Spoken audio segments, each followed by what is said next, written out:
Hey everybody, welcome back to another video. Long time no see.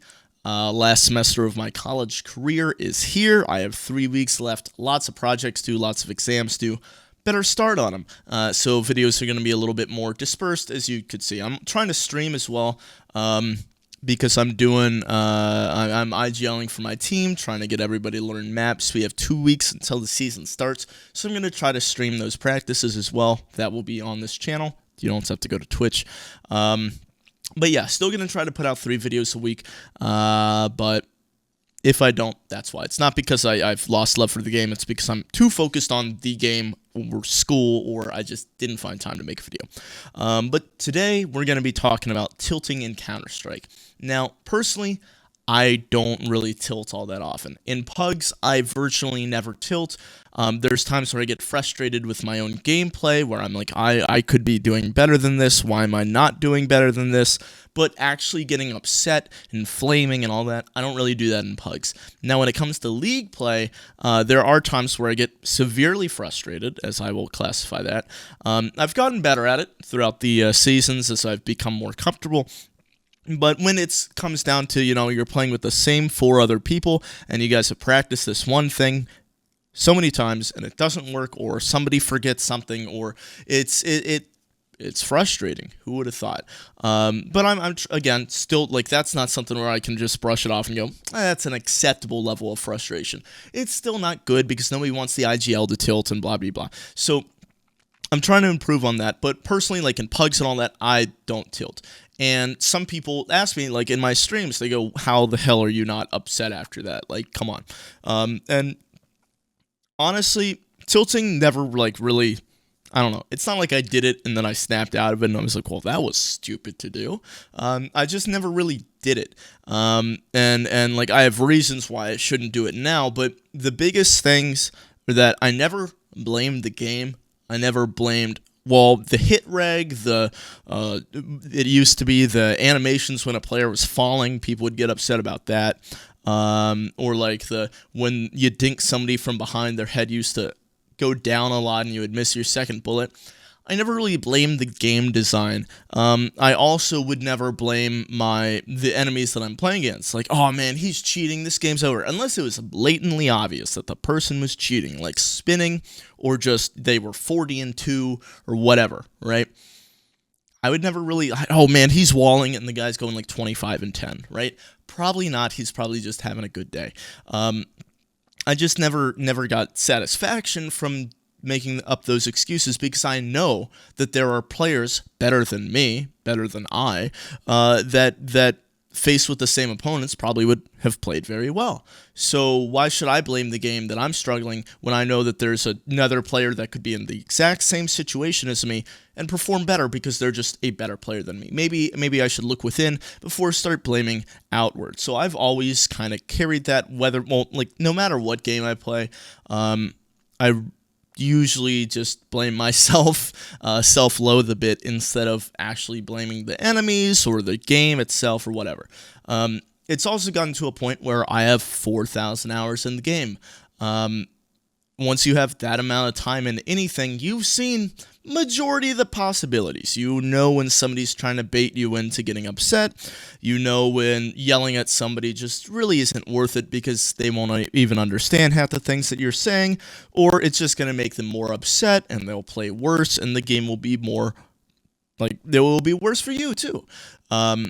Also, if you tilt, you're probably going to carry that on into your next game if you play another, which is a whole other thing. So if you're carrying it into your next game, then you're already coming with a negative attitude into this new game, and it's just an unnecessary thing or factor that you are carrying into the game, which could potentially make you lose it. At the end of the day, all we want to do is win, so why would you purposely have something with you or carry something with you into the game that makes it a little bit more difficult for you to win? And like I was saying before, maybe you don't even queue another. Maybe you get so upset that you just play one and you stop, all right?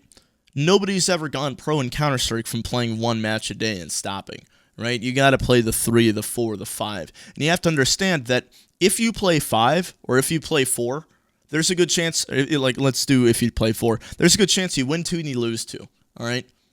mostly everybody's win percentage is right around 50. Maybe it's at 55%, maybe even 60% if it's a new account and you're already good and you're playing with friends, but you're still going to lose 4 games out of 10 games, right? You're only going to win that 1 game out of the 10 games that pushes you over to a positive win ratio, if that. So like for every 4-game win streak you have, you're gonna have a 4-game loss streak, and you have to expect it. You just have to understand the statistics of how the game works, what your odds are, right? You have to understand, and you can't get upset because you're not winning every single game. That is statistically improbable for you to win every game. Obviously, there are things that you can do to improve your chances at winning, but at some point, your luck is just going to run out, whether it's the teammates that you get, whether it's the opponents that you get, whether it's, maybe your game crashes halfway through, maybe there's a power outage, you don't know, maybe your mom's vacuuming behind you, you can't hear shit. Like, you don't know what's going to happen, but it is improbable to think that you're going to win every single game. So going in with that mindset of, I'm going to play games today. It's not about winning the first one. It's about winning majority of the games, right? If you play 10 games a day, obviously everybody wants to win all 10. But if you in your mind, you say, okay, if I can win 6 and lose 4, that's a +2 day right there. And I'm 2 wins closer to the rank that I want to get to. So it's like really just understanding losses and not taking it so seriously. I do hate the phrase or the terminology of, it's just a game, right? No, you're pouring time and effort and so much energy into this game. Obviously, it's more than just a game, right? Nobody's really going to argue that at the higher level. But if you understand that it's not your teammates' fault, it's not the game's fault, all right, yes, sometimes, on a very rare occasion, it's the game's fault. On a not as rare occasion, it's your teammate's fault. But guess what? There's 30 rounds in a game, all right? Your teammate fucks up 2 of them. That's 28 rounds where they don't fuck it up. And I'm sure that you aren't perfect either.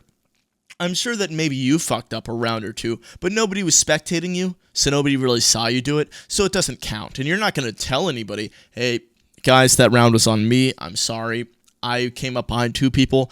I got one and I whiffed on the other. I could have easily had the 2K, stayed alive, had great positioning, but that's on me. You're not going to say that shit. Some guy misses a smoke and you go, bro, that is why we lost the round.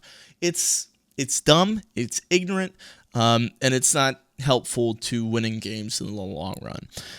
Now, when it comes to league play, something that I struggle with a little bit more because I do IGL, I do run all the practices, I try to get everybody on the same page, and when it's something that we've practiced over and over and over again, and somebody forgets what they're doing, it's not frustrating because it's like, bro, we've been over it so many times. It's frustrating because it shows that they don't give as much of a shit as you do.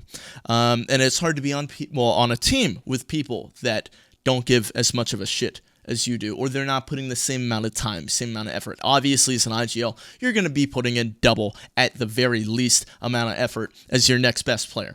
But you still expect them to take the time to learn, to be invested in, to actually try to run what you're calling, right? And so when they don't, it's disrespectful in a sense, but it's just frustrating because it's like, at least give the strat a chance to fail, basically. And then there's also, used to be, and I've tried to get better at this. I believe that I have gotten better at this. You guys will see firsthand this coming season when I post all the full matches, if I actually have gotten better at this. But I do struggle to balance my own gameplay, like focusing on my crosshair while IGLing, making sure that the strats are good and making sure that I'm actually performing well at the same time is very difficult for me to do. It's usually like this or like this, and sometimes it's like this, right? And so sometimes I take that frustration out on my teammates where it's like, oh, why the fuck aren't you doing that? Come on, we went over this, blah, blah, blah. Or what are you doing back there? Come on, hurry up. Let's go. And I don't have all the information to the round, all that, blah, blah, blah. But I think I've gotten a little bit better at that. The biggest thing is making sure that everybody's prepared and making sure that you have the right players on your team. The players that are going to prepare before the match. The players that are going to take the time to read through the things that you write up. before the match and go through all the strats and all that, right? So it's partially team building, it's partially practice, it's partially stuff that I can work on inside. So I think that's about it. If you have any questions regarding tilting, I know it's hard for me to really answer or say, well, you shouldn't tilt because 1, 2, 3, because I don't really tilt in the first place. It's hard for me to talk about something that I've never really done. So if you have any questions specifically about, this happens to me, this blah, blah, blah, I play against Smurfs all the time, I play against cheaters all the time, first off, it's bullshit, you're probably just bad. But please leave a comment, and I'll try to answer it to the best of my ability. If not, I'm sure somebody else will answer it, because I believe that I have a lot of tilters in my community. So thank you all for watching, hope you have a good day, and I will see you all next time.